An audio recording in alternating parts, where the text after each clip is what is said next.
Os Lusíadas, porque essa obra mudou a história da língua portuguesa. Você provavelmente já ouviu falar de Os Lusíadas, mas talvez nunca tenha entendido, né? Porque essa obra é considerada um dos maiores monumentos da literatura mundial. Mais do que contar a história de Vasco, né, da viagem de Vasco da Gama às Índias, Camões criou um poema que reuniu história, mitologia, política, religião, filosofia e, acima de tudo, ajudou a eternizar a língua portuguesa. Neste vídeo, você vai conhecer quem foi Luís de Camões, entender o contexto histórico da obra, descobrir sua estrutura, conhecer seus principais personagens e perceber por que os Lusíadas continua sendo estudado quase 500 anos depois de sua publicação. Mas quem foi Luís de Camões? Luís Vaz de Camões nasceu por volta de 1524, provavelmente em Lisboa. Não existe consenso absoluto sobre a data de seu nascimento, pois poucos documentos sobreviveram. Era membro de uma família da pequena nobreza portuguesa e recebeu sólida formação humanista. Estudou os clássicos greco-romanos, principalmente Homero, Virgílio, Ovídio e também o Horácio. Sua vida, né, entretanto, esteve longe de ser tranquila. Camões foi soldado. Ele participou de campanhas militares no norte da África e, durante um combate em Celta, perdeu o olho direito. Isso explica porque em algumas ilustrações de Camões ele aparece com um tapa-olho. Mais tarde, ele viajou para a Índia, viveu em Goa, esteve em Macau e passou anos no Oriente. Segundo a tradição, parte de Os Lusíadas teria sido escrita durante essas viagens. Existe até uma famosa lenda segundo a qual, durante um naufrágio, Camões salvou o manuscrito da obra nadando com o braço direito, enquanto mantinha o texto acima da água com o outro braço. Embora não seja possível confirmar todos os detalhes dessa história, ela se tornou um dos episódios mais conhecidos sobre o poeta. E Camões, infelizmente, morreu em Lisboa em 1580, praticamente na pobreza. Hoje, porém, é considerado o maior poeta da língua portuguesa. O contexto histórico. Para entender os Lusíadas, precisamos voltar ao século XVI. Portugal era uma das maiores potências marítimas do mundo. E as grandes navegações, né, da época haviam aberto novas rotas comerciais. Em 1948, Vasco da Gama chegou às Índias, contornando a África. Esse feito revolucionou o comércio mundial. E Portugal passou a controlar importantes rotas marítimas e acumulou enorme riqueza. Foi nesse contexto que surgiu o Renascimento, né? O pensamento renascentista valorizava a razão, a ciência, o ser humano, o conhecimento, né, o conhecimento clássico e a redescoberta da cultura greco-romana. Camões, então, tem, né, nesse contexto histórico, esse ambiente, né, ambiente literário. Esse objetivo era criar uma epopeia, né, capaz de colocar Portugal no mesmo nível das civilizações da antiguidade. Conforme eu até havia falado, né, da adaptação de Odisseia, de Homero, para os cinemas por Christopher Nolan, né, como eu fiz esse vídeo que vai estar linkado aí embaixo, tá? Para vocês assistirem, né, esses shorts que eu comentei. Se Homero havia escrito Ilíada e Odisseia para os gregos, o Virgílio havia escrito a Eneida para os romanos, Camões então escreveria os Lusíadas para os portugueses. A estrutura da obra. Os Lusíadas foi publicado em 1572. A obra possui 10 cantos, 1.102 estrofes e 8.816 versos. Cada estrofe possui 8 versos. Esse tipo de estrofe a gente dá o nome de oitava rima. E os versos, eles são predominantemente decassílabos heróicos. O que quer dizer decassílabos heróicos? Eles apresentam 10 sílabas poéticas, né, característica muito valorizada aí na poesia clássica.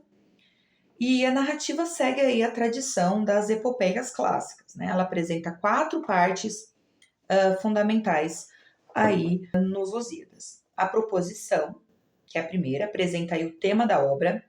A invocação, o poeta pede inspiração às Tágides, às ninfas do rio Tégido. A terceira parte é a dedicatória. A obra é dedicada ao rei Dom Sebastião.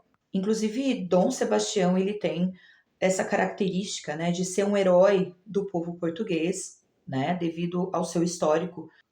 Ele foi movido, né, por esse espírito religioso e levou, né, uma grande comitiva, um grande batalhão para o Marrocos, né, e foi quando ele acabou desaparecendo.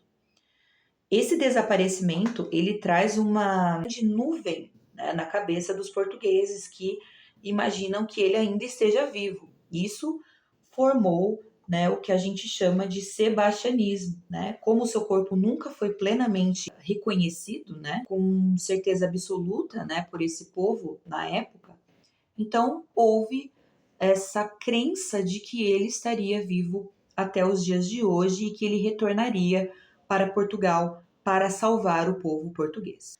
E a terceira parte é a narração, que conta a viagem de Vasco da Gama e os diversos episódios aí da história portuguesa. Os principais personagens da obra Os Lusíadas. Embora Vasco da Gama seja aí o protagonista humano, né, os Lusíadas reúne personagens históricos e também mitológicos. Primeiro é o Vasco da Gama, o protagonista, é o líder, né, da expedição portuguesa. Ele representa coragem, perseverança, um espírito aventureiro. Temos o Baco, que na mitologia romana é o deus do vinho. Nos Lusíadas ele torna-se o principal adversário aí dos portugueses. Ele teme perder sua influência no Oriente caso Portugal estabeleça novas rotas comerciais. Temos também a Vênus, a deusa do amor e da beleza. Ela protege os portugueses durante toda a viagem. Ela acredita que os lusitanos lembram os antigos romanos, o povo que também era protegido por ela. E Júpiter é o deus supremo. Ele conduz o destino da narrativa. Ele confirma que a viagem portuguesa faz parte dos desígnios do destino. E também temos Netuno, o deus dos mares. Ele participa das disputas divinas que influenciam a viagem e conduzem a navegação às Índias.